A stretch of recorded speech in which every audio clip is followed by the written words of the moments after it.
সালমান শাহ হত্যা মামলা 23 জুন তদন্ত প্রতিবেদন জমার নির্দেশ।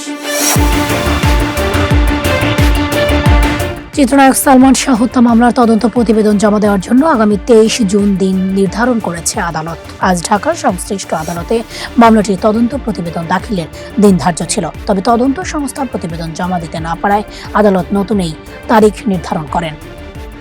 দীর্ঘদিন ধরে আলোচিত এই মামলাটি নিয়ে এখনো চূড়ান্ত তদন্ত শেষ হয়নি। এর আগে একাধিকবার তদন্ত প্রতিবেদন জমার তারিখ পেছানো হয়েছে। বাংলা চলচ্চিত্রের জনপ্রিয় অভিনেতা সালমান শাহ 1996 সালের 6 সেপ্টেম্বর ঢাকার স্কাটনে বাসা থেকে মৃত অবস্থায় উদ্ধার হয়। সে সময় ঘটনাটি আত্মহত্যা বলে উল্লেখ করা হলেও পরিবারের পক্ষ থেকে শুরু থেকে হত্যার অভিযোগ তোলা হয়। পরবর্তীতে মামলাটি বিভিন্ন সময় একাধিক সংস্থার মাধ্যমে তদন্ত করা হয়। বিষয়টি ঘিরে দেশ জুড়ে ভক্ত সাধারণ মানুষের আগ্রহ এখনো রয়েছে। আদালতের পরবর্তী নির্দেশনা অনুযায়ী আগামী 23 জুন মামলার তদন্ত প্রতিবেদন জমা দেওয়ার কথা রয়েছে।